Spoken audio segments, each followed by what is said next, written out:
오늘 말씀을 함께 나누겠습니다. 오늘 말씀의 제목은 여러분 이게 뭐죠? 뭘 할까 하다가 주유등이죠. 주유등. 이번에 명절 잘 지내고 오셨나요? 네, 이번에 많이 안 막히셨어요? 저 이제 오가는 길에 보통 한 2-3시간은 그냥 지나셨을 텐데 오늘 말씀의 제목을 이렇게 도형으로 좀 표시를 해봤어요. 주유 경고등. 이제 차를 타고 가다 보면 어느 순간 이 경고등이 이제 켜집니다. 노 집사님처럼 이렇게 조금 섬세하신 분들은 아마 기름이 없네 어느 정도 켜지기 전에 아마 주유소를 가실 것 같은데 좀 저는 이렇게 등이 켜질 때까지 좀 기다리는 거를 많이 보거든요. 네, 누군 다 뭐 그런 분들 있잖아요. 명절 때 이렇게 만약에 장거리를 운행하는데 이걸 체크 안 해놨다가 주유등이 켜지면 이제 마음이 이제 쫄깃쫄깃하기 시작하죠. 이제 봤을 때 다음 휴게소가 한 20km 남았는데 차가 막 정체가 되고 있으면 야 이거 어떻게 하지? 이런 상황들이 맞닥뜨리면 굉장히 당황스럽잖아요. 연료가 부족하다, 이제 멈출 수 있다라는 경고 표시인데 오늘 말씀 속에서도 이러한 비슷한 내용이 이렇게 성경에 등장을 합니다. 오늘 이제 20장의 말씀은 무슨 내용이냐면 여호수아가 땅 분배를 이제 마무리하면서 사법제도를 개편하는 내용들이 이제 나오고 있어요. 그래서 오늘 아까 읽었듯이 뭘 하라고 하죠? 뭘 설치하라고 하죠? 도피성을 설치하라고 하죠. 도피성. 사람 사이에 일어나면 안 되는 일, 그게 바로 살인인데 오늘 그 살인에 대한 규정을 이야기하고 있습니다. 살인에 대한 규정을 통해서 도피성을 설치하는 것. 누군가를 미워하고 싫어해서 죽이면은 안 되죠. 그건 분명히 죄입니다. 그런데 모르고 실수로 의도치 않게 생명을 해하는 일을 했다면 그 사람한테는 소명의 기회를 주고 그 사람이 회생할 수 있게끔 그 사람의 이야기를 한번 들어볼 수 있는 기회를 줘야 되지 않겠느냐. 실수로 그런 일이 발생했을 때 그게 바로 복수로 이어져서는 안 된다. 그래서 한 마을을 정해두고 그 안에서 그 실수로 사람을 죽인 사람이 그 안으로 도망하게 되면 죽이지 못하는 그런 제도가 도피성의 제도라는 겁니다. 이게 이제 살인에 대한 이야기이기 때문에 오늘 우리한테 잘 와닿지 않을 수 있죠. 여기에 살인자는 계시지 않잖아요. 그렇죠? 살인하신 분은 없기 때문에 확 와닿지 않을 수 있습니다. 그래서 오늘 메시지는 이겁니다. 의도와 달리 예상치 못한 일이 발생했을 때, 내가 실수로 의도치 않았는데 이렇게 주유 경고등이 켜지는 것처럼 예상치 못한 일이 발생했을 때 우리의 삶에 내가 했던 일을 그냥 좋은 일처럼 했는데 이게 예상치 못한 일로 부작용으로 이어졌을 때 내 삶에 그런 일들을 어떻게 처리해야 되는가, 이런 관점으로 오늘 본문을 보면 우리 삶에 일하시는 하나님의 모습들이 보인다라는 것. 우리 삶에 이 예상치 못한 일이 발생했을 때 하나님은 어떻게 일하시는가, 오늘 3가지로 나눠서 살피도록 하겠습니다. 첫 번째로 살펴볼 것은 진군의 무지입니다. 오늘 하나님은 살인은 나쁜 거지만 실수로 그런 일이 벌어졌다면 복수가 일어나게 해서는 안 된다라고 말씀을 하세요. 오늘 말씀의 배경이 된 민수기의 말씀을 함께 보면 좋겠는데 민수기 35장 22절 23절 말씀을 함께 읽어보겠습니다. 시작. 악의가 없이 우연히 사람을 미치거나 기회를 엿봄이 없이 무엇을 던지거나 보지 못하고 사람을 죽일 만한 돌을 던져서 죽였을 때에 이는 악의도 없고 해하려 한 것도 아닌지. 오늘 그 다음에 오늘 말씀입니다. 시작. 이스라엘 자손에게 말하여 이르기를 내가 모세를 통하여 너희에게 말한 도피성들을 너희를 위해 정하여 부지 중에 실수로 사람을 죽인 자를 그리로 도망하게 하라. 이는 너희를 위해 피해 보복자를 피할 것이니라. 사람을 죽게 만드는 건 나쁜 일이다. 그러나 의도치 않게 의도한 게 아니었다면 그 사람을 바로 죽여서 그 사람을 죽인 사람 살인자를 바로 죽여서는 안 된다. 살인자의 상황을 고려하는 인권에 대한 이런 기본적인 존중이 성경에서 다 나오게 되었다는 겁니다. 그래서 한 사회가 지탱되려면 동기를 검증하고 의도를 조사하고 정황을 파악하는 것, 그것을 해야지 단순히 사람을 죽였다고 해서 어떤 하나의 행동만을 가지고 너 사람을 죽였어? 그럼 너 살인자야. 너 돈 받았어? 그럼 너 끝난 거야. 죽어야 돼. 다른 요소를 배제하는 이 단편적인 판단을 성경은 오늘 반대하고 있다는 겁니다. 그러니까 누구에게나, 이 말은 뭐냐면 누구에게나 예측할 수 없는 나쁜 결과가 생길 수 있다는 거예요. 성경은 그걸 알려주고 있는 거예요. 중국 이야기를 한번 하면 여러분 모택동이라고 아십니까? 중국의 모택동, 마오쩌둥이라고 하는데 모택동이 옛날에 대약진 운동을 했습니다.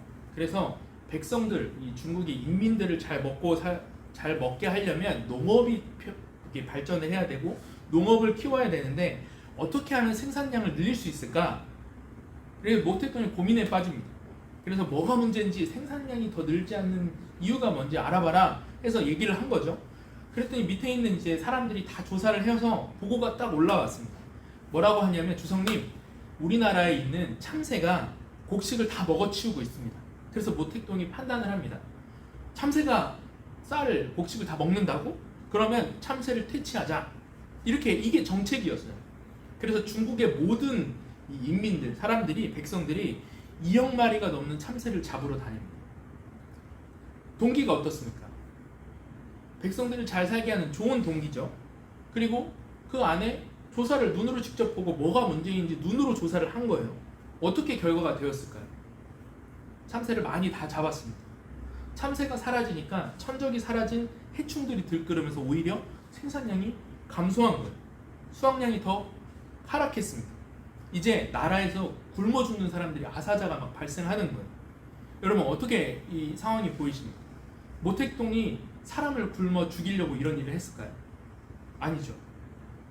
근데 결과는 아사자, 굶어 죽게 만든 거예요. 살인을 한 거예요.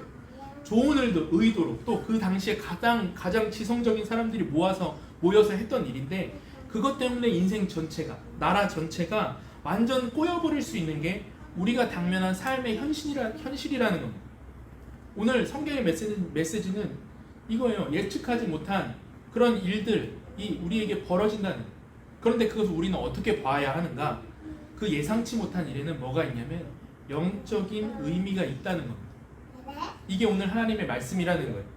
오늘 부지 중에 알지 못해, 부지 중이라는 건 모르는 새에 일어난 일을 얘기해요. 부지, 아닐 부자에다 알지자예요. 알지 못하는 사이에 일어난 일, 부지 중에 벌어진 일, 모르고 일어난 일에 대해서 하나님이 말씀을 통해서 특별한 시각을 보여주신데 그게 뭐냐면 내 삶에 일어난 일, 이 부지 중에 일어난 예상치 못한 일을 어떻게 봐야 되는가? 성경은 그것을 영적인 것과 연결시키고 있다는 거예요.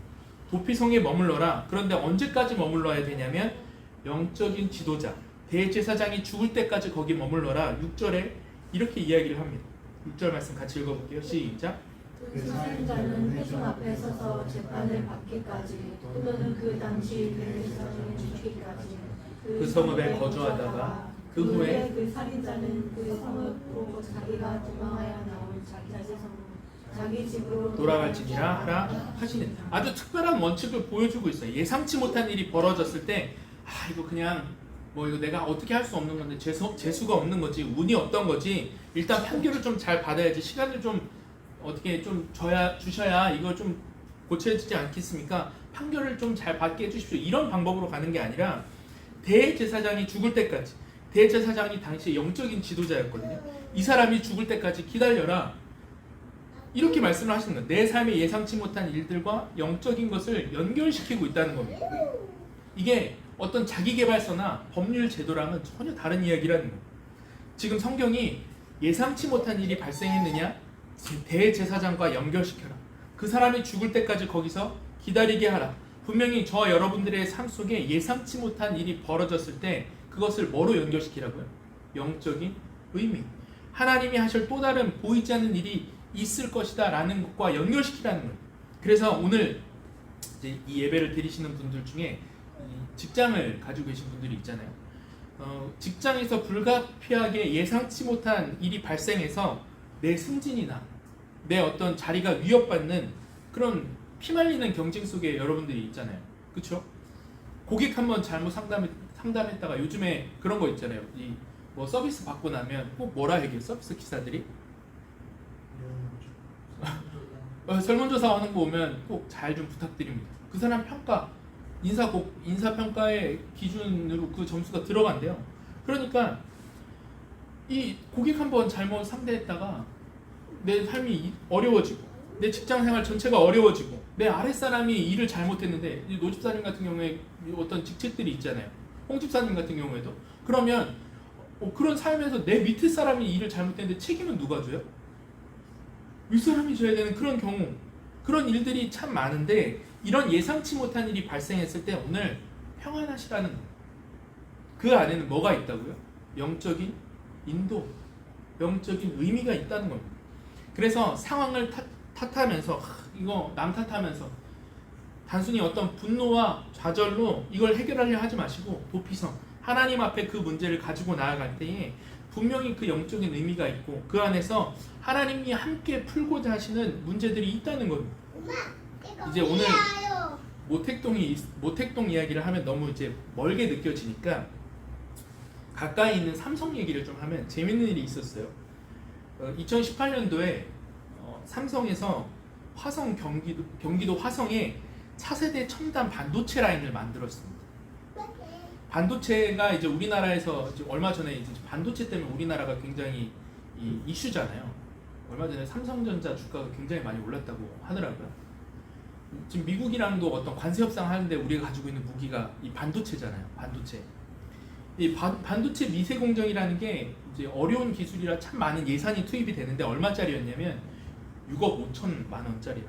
6조 5천억짜리래요. 6조 5천억. 6억 5천만 원 너무 작죠. 6조 5천억짜리 공사를 한 거예요. 그래서 기공식이라고 하면 이제 첫 삽을 뜨는 거잖아요. 기공식을 하는데 여러분 이제 첫 삽을 뜨는 걸 세상 사람들이 얼마나 중요하게 생각을 합니까? 전에 교회에 있을 때도 어떤 분이 자기 차 샀다고 이제 처음 시승하기 전이라고 목사님 와서 차에 손대고 기도해 달래요. 사고 나지 않게. 이런 분들도 있거든요. 근데 6조 5천억짜리라면 얼마나 사람들이 이거를 심혈을 기울이겠어요. 그러니까 그 부분의 부분장들, 사장들, 국회의원, 부사장, 지역 주민 수백 명까지 다 온 거예요. 근데 무슨 일이 있었는지 영상을 통해서 한번 같이 봤으면 좋겠어요. 보이세요? 카운트다운을 시작하겠습니다. 기공식 시작하는 거예요.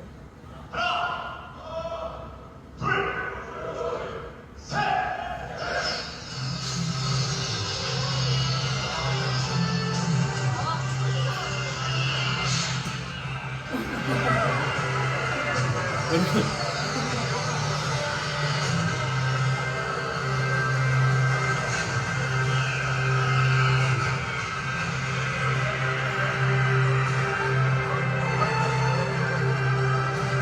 여러분 이게 여러분 직장인들 노집사님 어떻게 생각하죠? 내가 우리 회사에서 처리를 한 일인데 직원들한테 맡겨놨는데 현수막이 거꾸로 내려갔어요.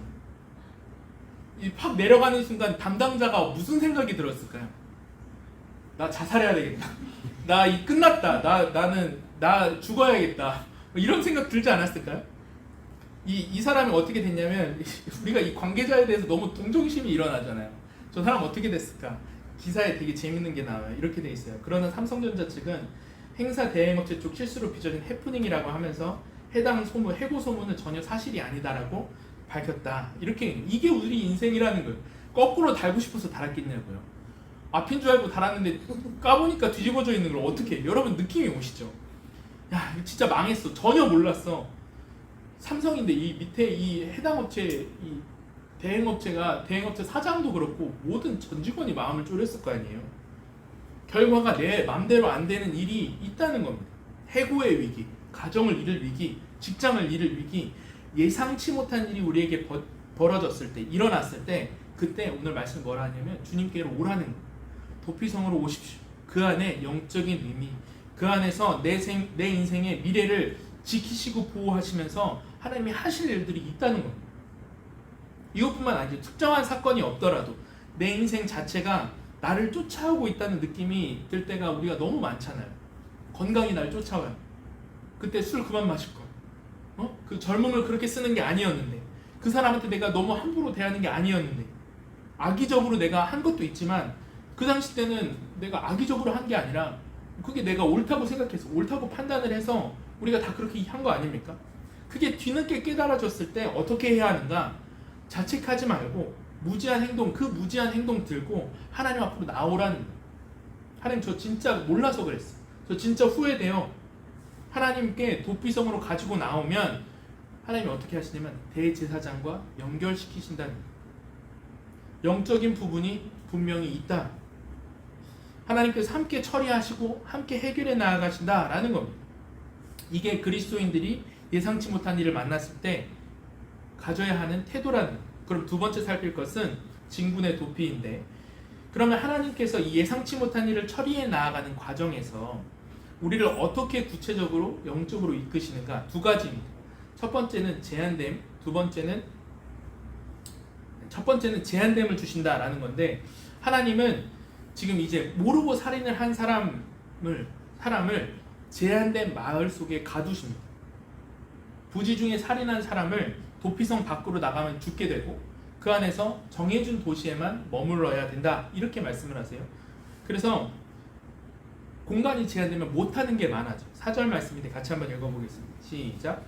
성읍들 중에 하나에 도피하는 자는 그 성읍에 들어가는 문 어디에 서서 그 성읍의 장로들에게 자기의 사건을 말할 것이요, 그들은 그를 성읍에 받아들여 한 곳을 주어 자기들 중에 거주하게, 여기에만 있으라는 거예요. 한 곳에. 여기서 하나님께서 영적인 일을 계속해 나아가신다는 거예요. 그럼 이런 질문이 들죠. 아니 목사님, 도대체 영적인 게 뭡니까? 내가 지금 고객을 잘못 만나서 이 일이 터지는 바람에 딴 데도 못 가고 여기에 이렇게 찌그러져서 도피해 있는데 이게 도대체 무슨 영적인 의미라는 겁니까? 하나님께서 이 물리적으로 제한된 상황들, 내가 여기 부서에 처박혀 있고 여기에서밖에 일을 못하고 내가 이 영종도에 처박혀 있고 어떤 연봉이나 제한된 일들이 잘 되지 않았을 때 하나님께서 영적으로 하시는 일이 무엇인가? 그게 뭐냐면, 이 물리적인 제한됨은 뭐와 이어지냐면 사람으로 하여금 자력, 자기 힘에 대한 확신, 그것을 깨뜨린다는 겁니다. 자기 구원, 셀프 살베이션, 자기 힘, 자력, 자기 구원, 이 집착을 하나님께서 사라지게끔 하기 위해 인도하시는 것이라는 거예요. 우리가 살아가는 이 시대가 실력주의잖아요. 우상에 빠지지 않는 책을 하나 소개하려고 하는데, 실력과 노력으로 성공했다는 당신에게 뭐 이런 책이 있습니다. 실력만으로 되지 않는다라는 이 세상이 실력만으로 된다라는 세상이 아니라는 거예요. 여러분 모나리자 아시죠? 모나리자, 눈썹이 없는 누가 그렸죠? 네? 레오나르도? 누구야? 누구? 디카프리오요? 레오나르도 다빈치가 그렸죠? 다빈치가 그린 그림인데 이 모나리자에 대한 이야기입니다.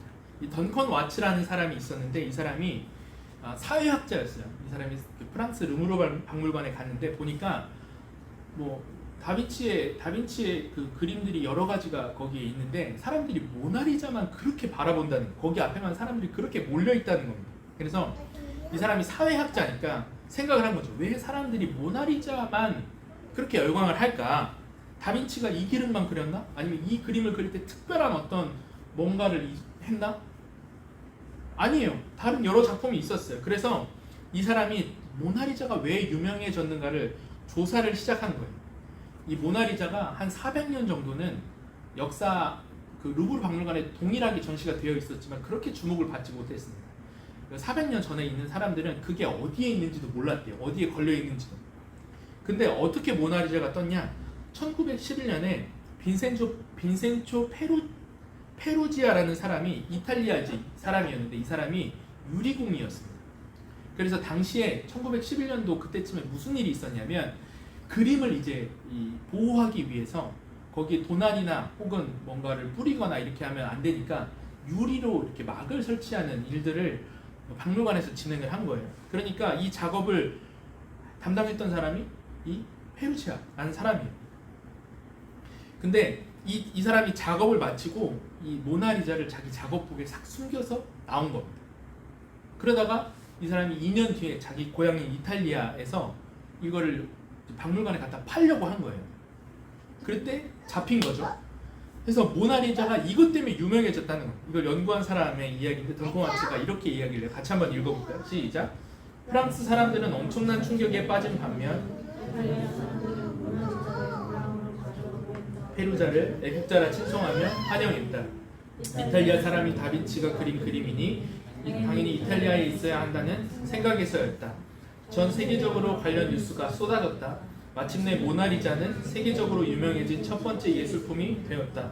이후로 모나리자는 서양 문화를 그 자체로 대표하는 미술품의 반열에 오르게 되었다. 많은 학자들의 결론이 뭐냐면 동시대에 다빈치의 작품이 여러 가지가 있는데 모나리자가 더 특별하거나 더 나을 게 있냐, 뭔가 특별한 기법들이 있냐? 없대요.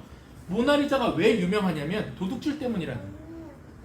세상이 이렇게 돌아간다는 겁니다. 내 힘이라고? 우리 실력이 중요하다고요? 물론 실력이 중요하죠. 실력이 있어야 되죠. 그런데 내 힘과 내 실력으로도 어떻게 할 수 없는 그런 상황, 예측할 수도 없고 내가 전혀 인지하지도 못했던 그런 일이 우리를 덮쳐와서 내가 어디로 가야 될지도 모르겠고 어떻게 해야 할지도 모르겠는 그 도피성에 갇혀 있을 때 하나님이 꼭 깨닫게 하시는 게 뭐냐면 자력으로 안 된다. 자기 힘으로 안 되는 거. 내 힘의 한계를 깨닫게 하신다는 거. 내 힘이 그렇게 믿을 만한 결과, 좋은 의도로 내가 내 힘을 써도 그게 좋은 결과를 낼 수 없을 수 있다. 내지 못할 수 있다. 그것을 깨닫게 하신다는 거. 그래서 내 힘이라는 생각이 들 때 꼭 두 가지 질문들을 여러분들이 삶에 던져보셔야 되는데, 첫 번째는 내가 무슨 힘으로 하려고 했는가? 여러분들이 어떠한 일을 할 때 내가 이걸 무슨 힘으로 하려 했는가? 여러분 어디 구석에 처박혀 계십니까? 어디 대출을 갚느라 제한된 속에 계십니까? 그럼 꼭 질문을 던져야 돼요. 내가 이걸 무슨 힘으로 하려고 했는가? 늘 기억해야 돼요. 늘 고백해야 돼요. 나는 힘이 없는 모나리자예요. 여러분 오늘 좀 뜨셨습니까? 돈을 벌기 시작하셨습니까? 나는 모나리자예요. 나는 눈썹 없는 모나리자예요. 늘 고백해야 돼요. 모나리자가 어떻게 떴다고요?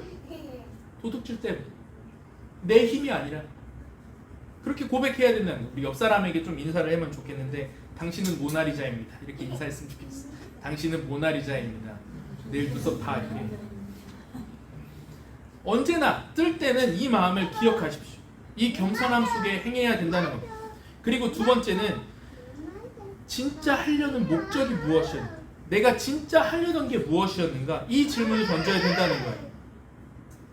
도피성에 있는 사람들이 물리적으로 제한되잖아요. 그럼 할 수 있는 게 많지 않죠.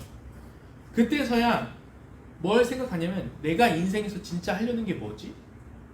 인생의 본질적인 목표가 뭔지가 그제서야 보이기 시작한다는 거예요. 제 인생에 물리적인 제한이 뭐였냐면 저 진짜 하나님 앞에 크게 쓰임받고 싶었거든요. 그래서 제 젊음을 멋지게 좀 가꾸고 싶었어요. 여기 있는 병진 형제가 저랑 같이 학창 시절을 보낸 친구인데, 뭐 그때 당시 우리 뭐 유학도 얘기하고 이런 얘기 많이 했었잖아요.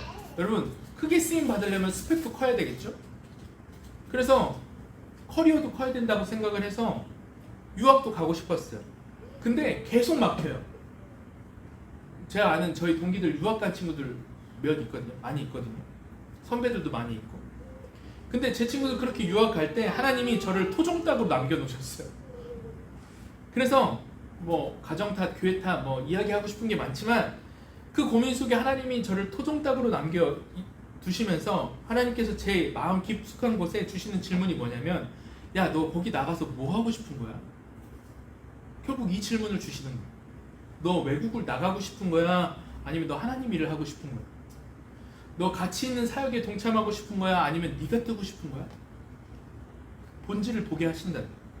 하나님이 우리의 물리적인 형식을 제한하실 때, 하나님이 우리의 어떤 경제적인 상황을 제한하실 때, 그리고 제한된 현실 속에서 분노와 실망, 내 자신에 대한 자괴감이 든다면 여러분 기억하십시오. 바로 그 부분, 내가 실망하고 내가 그 감정이 동요하는 그 부분 속에 내 우상이 숨겨져 있는 겁니다. 물리적으로 제한되시죠? 돈이 없어서 마음대로 못 사 먹죠. 마음대로 뭐 할 수 있는 게 없죠. 빚을 갚아야 되죠. 외모로 인정을 못 받죠. 물리적으로 제한될 때 막 마음에 불쑥불쑥 튀어나와요. 이 필드에서 이 정도 하려면 이 정도 커리어가 있어야 되고, 근데 나는 추가적인 그런 스펙이 없어서 승진이 어려워요. 이거는 남자만 하는 일이고, 이거는 여자만 하는 일이고, 이건 이 나이 때만 할 수 있는 직업이고, 별의별 게 나를 물리적으로 막 제한해요. 그때 왜 나를 써주지 않지? 왜 나한테 이런 권리가 없지? 왜 나한테 이런 직책을 주지 않지? 직책을 주십시오. 왜 이건 너무 부당한 방법 아닙니까? 이건 세상적인 방법이라는 거예요. 성경의 방법은 뭐냐면 그 실망감 속에 내 우상이 숨겨져 있다. 이거예요. 물리적인 제한됨 속에 너 진짜 하고 싶었던 게 뭐야? 너 진짜 그 안에서 어떤 목적이 있었어? 이거 하나님이 깨닫게 하신다는 거예요.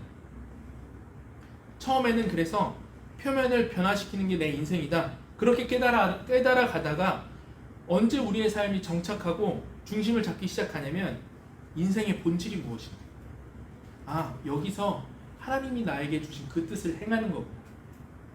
이거 깨달을 때 내 인생이 안정적으로 변화하기 시작합니다. 인생의 본질이 무엇인가? 이 자리, 내 가정, 내 회사, 내가 있는 이 교회, 그곳에서 주님의 뜻을 당장 행하는 것. 이게 인생의 본질이구나. 이걸 알게 하신다는 겁니다. 두 번째, 하나님께서 제한됨을 주시고 또 뭘 주시냐면 기다림을 주세요. 하나님이 우리가 예상치 못한 일을 통해서 물리적으로 우리를 제한하시고 그 다음에 뭘 하냐면 시간적으로 우리를 기다리게 만드세요. 6절 말씀을 같이 한번 더 읽겠습니다. 시작. 그 살인자는 회중 앞에 서서 재판을 받기까지 또는 그 당시 대제사장이 죽기까지 그 성문에 거주하다가 무죄 판결 날 때까지 기다리거나 판결이 되게 애매한 상황이라면 제사장이 죽기까지 기다리라는 거예요. 이 기다림에 대한 설교를 하면 교회 분들이 굉장히 싫어합니다. 성도님들이 언제 목사님 성경은 맨날 기다리래요. 주님이 기다리면 주님의 뜻 가운데 이루어 주실 것이다. 그게 언제냐고요. 이것에 대한 오늘 성경의 대답이 오늘 뭐라 하세요? 언제까지 기다리래요? 누가? 대제사장이 죽을 때까지래요. 그럼 질문이 들죠. 대제사장은 언제 죽나요? 언제 죽습니까? 몰라요. 이게 메시지라는 거예요. 대제사장이 언제 죽는가? 몰라요. 대제사장이 언제 죽을지 모른다. 이게 메시지라는 거예요. 도피성에서 하나님께서 하신 일이 무엇인가? 시간의 주인은, 생명의 주인은 하나님이시다. 언제 죽을지 모르는 그 시간을 기다리는 거. 그래서 하나님, 제가 이 시간을 조급하게 기다리는 게 아니라 시간의 주인은 하나님이시니 오늘 제가 그래서 순종합니다. 오늘 기다립니다. 그 마음 가질 때까지 하나님이 훈련하신다는 거예요. 우리의 신앙생활에서 우리를 조급하게 하고 우리를 안달나게 하는 게 무엇입니까? 하나님 언제 끝납니까? 하나님 언제 이거 바뀝니까? 우리는 늘 이 문제를 가지고 나아가잖아요. 더 기도하면 뭘 알려주시고 뭔가를 더 기도하면 더 보여주시겠지. 그런 거 많이 사람들이 환호하잖아요. 제가 아는 목사님 어떤 큰 교회인데 그 교회는 약간 그런 거예요. 목사님이 막 예언을 해. 저 목사님 얘기하면 막 딱딱 맞춰. 저 목사님 기도하면 막 뭔가 보이는 것 같아. 사람들이 이런 걸 쫓아간다는 거예요. 그러나 하나님을 섬기면 섬길수록 내가 하나님과의 관계가 깊어지면 깊어질수록 그리고 세상을 알면 알수록 하나님께서 내게 깨닫게 하시고 나를 성숙하게 하시는 그것이 무엇이냐면 도피성에서 대제사장이 언제 죽습니까? 몰라요. 하나님이 이걸 알게 하신다는 거예요. 언제까지 기다려야 합니까? 이 질문이 틀렸다는 거예요. 이걸 하나님이 깨닫게 하신다는 거예요. 시간은 하나님의 것이오니 하나님이 그때를 아시오니 나는 이 평안 속에서 오늘도 순종합니다. 이게 될 때까지 훈련시키신다는 거예요. 오히려 내가 타이밍을 잡아서 내가 시간을 주도해서 문제를 풀고 도피성 밖으로 나가려고 하면 어떤 일이 벌어지냐면 민수기 35장에 이렇게 되어 있습니다. 같이 한번 읽어볼게요. 시작. 그러나 살인자가 어느 때든지 그 피하였던 도피성 지경 밖에 나가면 피를 보복하는 자가 도피성 지경 밖에서 그 살인자를 만나 죽일지라도 피를 흘린 죄가 네가 그 타이밍을 나가서 하는 그 행동들 그게 너를 오히려 죽게 만들고 피해를 주게 되는 그런 일들이 될 것이다 라는 겁니다. 알아내고 싶은 마음, 통제하고 싶은 마음, 관리하고 싶은 마음 하나님이 그거 직면하게 하시는 거예요. 하나님 내가 컨트롤하겠습니다. 내가 관리하겠습니다. 하나님의 일을 제가 관리하겠다는데 왜 그러세요? 이게 아니라 하나님 오늘 관리하시는 분은 인도하시는 분은 내 인생을 주도해 가시는 분은 하나님이시오니 제가 오늘도 순종하겠습니다. 그 하나님의 때와 그 하나님의 방법이 가장 안전합니다. 이게 물리적인 제한됨 또 시간적인 제한 속에서 우리를 가르치시는 하나님의 방법이라는 겁니다. 마지막 세 번째 진군의 석방입니다. 그러면 모든 게 언제 끝나는가? 오늘 얘기했죠. 살인자가 언제 풀려날 수 있죠? 대제사장이 죽을 때. 6절 말씀입니다. 같이 한번 읽어보겠습니다. 시작. 그 살인자는 회중 앞에 서서 재판을 받기까지 또는 그 당시 대제사장이 죽기까지 그 성읍에 거주하다가 그 후에 그 살인자는 그 성읍 곧 자기가 도망하여 나온 자기 성읍 자기 집으로 돌아갈지니라 하라 하시니라. 예측하지 못한 실수 때문에 발생한 이 문제 언제 해결됩니까? 언제 자유를 얻습니까? 라는 이 질문의 성경은 너의 삶의 석방, 너의 삶의 해방, 그것은 네가 죽지 않고 다른 사람, 영적인 존재, 대제사장이 죽을 때 해방된다, 이렇게 대답하고 있습니다. 오늘 성경은 우리의 삶에 나타나는 모든 부지 중에 생겨나는 문제가 영적인 것과 연결되어 있고, 이것을 누가 책임지는가? 내가 아니라 다른 영적인 존재, 다른 분이 책임질 때만 우리가 살아날 수 있다, 이 원리를 보여주고 있습니다. 오늘 본문은 단순히 실수로 발생한 이런 살인을 다루는 게 아니라, 이스라엘의 어떤 단순한 하나의 제도를 말하는 게 아니라, 오늘 우리에게도 이 영적인 원리가 동일하게 작용하고 있음을 보여준다는 거예요. 살인자가 도망갔죠. 동일하게 오늘 한 사람, 도망가는 한 사람이 성경에 나옵니다. 아담이 선악과를 먹었을 때 그것 때문에 하나님과의 관계가 단절될 줄을 몰랐어요. 부지 중에 일어난 일이죠. 그 대가가 무엇입니까? 쫓겨나는 것, 도망가는 것. 창세기 3장 말씀입니다. 같이 한번 읽어보겠습니다. 시작. 여호와 하나님이 에덴 동산에서 그를 내보내어 그의 갈게 하시니라. 이같이 하나님이 그 사람을 쫓아내시고 에덴 동산 동쪽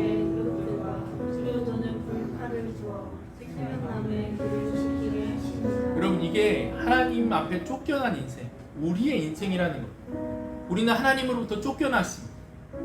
모든 선한 것, 모든 좋은 것, 모든 것의 만족, 모든 것의 유익이 하나님으로부터 오는데 죄로 인해 하나님과 끊어졌고 하나님으로부터 쫓겨났어요. 그래서 우리의 인생은 쫓김을 당합니다. 돈에 쫓기고, 진로에 쫓기고, 시간에 쫓기고, 건강에 쫓겨요. 이 쫓기는 걸 시간 관리를 잘 하면서, 건강 관리를 하면서, 재산 관리를 하면서, 미래를 막 예측하면서 그렇게 살아가면 잘 막아내고 잘 넘어가고 어떻게 잘 살아낼 줄 알았는데, 마지막 때 깨닫는 게 뭐냐면 내 인생에 잘 막아냈던 돈, 진로, 시간, 건강이 나를 쫓아오는 게 아니고 하나님을 거부한 죄의 대가가 나를 쫓아오고 있습니다. 죄가 나를 쫓아오는 마지막 그 우리가 당면해야 될 피할 수 없는 결과가 무엇입니까? 그게 죽음이라는 거예요. 우리는 지금 죽음이 쫓아오는 그 사이에, 우리의 인생이 시작하고 죽음이 쫓아오는 그 사이에 제한된 시간 속에, 제한된 영역 속에, 제한된 공간 속에 우리 스스로를 석방할 방법을 찾아내야 돼요. 그러나 오늘 원리, 오늘 우리가 보았던 도피성의 원리랑 너무 똑같죠. 우리의 인생도 지금 마찬가지라는 겁니다. 예상치 못한 일을, 쫓김을 당하는 자가 살아남을 수 있는 방법이 무엇입니까? 누가 죽어야 돼요? 대제사장이 죽는 거. 그래야 자기 고향으로 돌아갈 수 있는 거잖아요. 오늘 성경이 말한다는 거, 이건 살인자의 얘기가 아니라 너의 얘기. 너의 인생도 예상치 못한 일이 벌어졌을 때 너를 위해 오시는 마지막 대제사장 옆에 붙어있다가 대제사장이 죽으면 너도 살 수 있다는 거예요. 그런데 이 살인자는 대제사장이 죽을 때까지를 기다려야 됐지, 근데 너를 위해 오시는 최후의 대제사장은 이미 죽으셨다. 이게 우리를 향한 최후의 메시지라는 거예요. 예수님이 이 땅에 오셔서 십자가를 지고 죽으셨습니다. 무엇을 위해서? 살인자 된, 하나님과 끊어진 이 우리를 석방시키기 위해서, 죽음이 쫓아오는 것으로부터 석방시키기 위해서. 내가 부지 중에 하나님 없어도 되겠지, 이게 설마 하나님과 연관된 일이겠어? 이게 설마 내 인생에 하나님을 멀어지게 하는 일이겠어? 라고 생각했던 것. 근데 아니구나, 하나님 저 몰랐어요, 이거 실수였어요, 이렇게 될 줄 누가 알았겠습니까? 라고 하는 그 말의 대가, 그거 처리하시기 위해서 대제사장으로 오신 예수님께서 대신 죽으셨다는 거예요. 그래서 예수님이 이 땅에 오셔서 십자가에 달리실 때 도대체 목사님, 예수님이 뭘 위해서 뭐를 석방시키시고 우리를 뭘 용서하시고 죽으셨다는 것인지 어떻게 합니까? 누가복음 23장에 이렇게 되어 있습니다. 함께 읽겠습니다. 시작. 이에 예수께서 이르시되 아버지, 그 다음이요, 자기들이 하는 것을. 예수님이 뭐라고 말씀하세요? 지금 저 사람들이 무슨 짓을 하고 있는지 부지 중이라는 거예요. 알지 못하고 하는 거라는 거예요. 내가 분명히 악의적으로 일을 저질렀는데 내가 내 생각 가지고 의지를 가지고 하나님, 제가 이런 거 필요 없어요, 제가 컨트롤 하겠습니다, 의지적으로 했는데 예수님은 우리 인생을 통틀어서 어떻게 버리시냐면 몰라서 저럽니다. 부지 중에 저지른 죄입니다. 저거 하나님 모르는 거예요. 제가 몰라서 그래요. 그냥 이렇게 말씀하신다는 거예요. 몰라서 그럽니다라는 말로 다 껴안으셨어요. 이게 대제사장이 주시는 구원과 해방이라는 거예요. 이게 우리를 향한 구원이라는 거예요. 그래서 부지 중에 하나님을 거부한 자에게 대제사장이신 그분이 대신 죽으심으로, 이미 죽으심으로 우리 인생이 살아났다, 내 인생이 죽음 이후에 부활이 있다, 이것을 믿는 사람은 지금 이 땅에서 내가 부채나 사업이 잘 안 되거나 내 진료가 막혔거나 뭔가 제한됨 속에 있어도 다르게 해석할 눈이 생긴다는 거예요. 하나님, 날 왜 제한시키세요? 이때 제한이 안 되면 내 인생 더 잘 나가는 거 아닙니까? 더 잘 되는 거 아닙니까? 하나님, 이 제한 좀 풀어주십시오. 이렇게 해석하는 게 아니라, 내 인생 자체가 죽음에 쫓기는 그런 존재였으나 대제사장이신 예수 그리스도께서 십자가에 먼저 죽으심으로 내 인생이 먼저 죽음으로부터 이미 해방된 그런 존재가 되었고, 그것을 이미 누린 존재라면 우리는 다시 해석할 수 있겠다. 이 땅의 내 삶도, 내 삶의 많은 갇힘, 제한됨, 그런 것들이 우리에게 찾아올 때, 하나님이 우리에게 그런 것들을 허락하실 때, 기다림을 허락하실 때 난 다르게 해석한다. 하나님, 헌금 더하면 하나님, 내가 이거 언제 해야 될지, 언제 이거 해결될지 알려주실 거예요. 하나님, 제가 얼마나 더 기도해야, 얼마나 더 헌신해야 하나님 이거 해결해 주실 거예요. 주님, 대제사장이 언제 죽습니까? 이 패턴에서 내가 벗어나서 이렇게 해석하는 거예요. 하나님, 내가 지금 제한된 삶 속에서 있지만 내가 그 타이밍을 알려 하지 않고, 하나님 앞에 내가 잘 보이려 하지 않고 내 조건에 맞춰서 뭔가 하나님께 얻어내려고 노력하지 않는 이유는 대제사장이 아직 안 죽은 게 아니라 이미 그분이 죽으셨고, 내 안의 확신은 뭐냐? 내 삶을 죽음을 이기게 하시기 위해서 이미 죽으신 그분이 이 땅에 내 지금 제한된 삶에서도 이미 죽으셨기 때문에 여기서도 유익을, 여기서도 평안을, 여기서도 회복을, 여기서도 다시 일어남을, 은혜를 주실 수 있다. 그 안에서 우리가 견고할 수 있고 선한 것을 주님이 만들어내실 것이다. 그것을 우리가 확신할 수 있다는 겁니다. 그렇다면 우리의 기도가 달라져요. 얼마나 더 해야 돼요? 얼마나 하나님 내가 예배 드려야 됩니까? 얼마나 더 드려야, 얼마나 헌금해야 이 문제 풀어줄 거예요? 이건 대제사장이 아직 안 죽었다는 얘기예요. 예수님을 아직 믿지 않는다는 얘기입니다. 이제 우리의 인생을 어떻게 해석하냐면 이미 죽으셨고, 여러분 그 확신 있으십니까? 그러면 우리가 왜 예배 드려야 돼요? 왜 헌금해야 돼요? 이거 하면 하나님이 좀 더 뭔가를 주실 것 같아서 아직도 조건에 사로잡혀 있는, 그렇지 않습니다. 이미 죽으셨다. 이 확신 안에서 하나님 이미 죽으신 그 안에, 우리 안에서 놓으신 그 길, 회복의 길, 그 안에서 하나님이 주신 영적인 의미가 우리 삶에 이미 숨겨져 있고 그게 나올 것이 분명히 있거든요.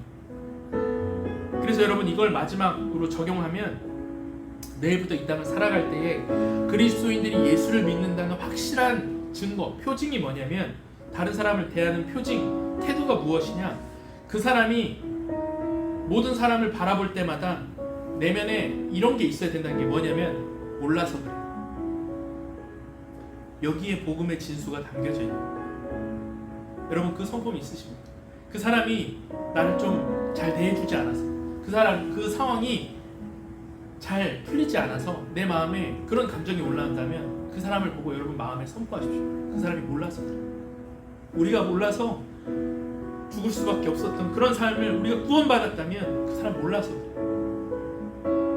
그렇게 여러분 품어주시고, 그런 사람들 예수님이 우리를 품어주십시오. 그 고백 속에서 우리가 구원받았고 이것이 우리가 이 땅에서 감당해야 되는 삶의 모습이란. 그래서 저와 여러분들이 이 땅의 삶에 예상치 못한 일들을 마주하셨을 때 이미 죽으신 대제사장 예수님을 우리 안에 안고 우리가 그분을 믿는 존재임을 깨닫고 마지막 이 땅의 마지막 나머지 삶에서도 주님 오시기 전까지 마지막 예상되지 않는 이 일들 속에서도 물리적으로 제한되게 하실 때 하나님 기다리겠습니다. 시간적으로 제한되게 하실 때 이미 주님이 주신 그 은혜 우리의 힘 다 내려놓고 그 일하심을 기다리며 확신하며 그것을 체험하는 저와 여러분 되시길 주님의 이름으로 축원합니다.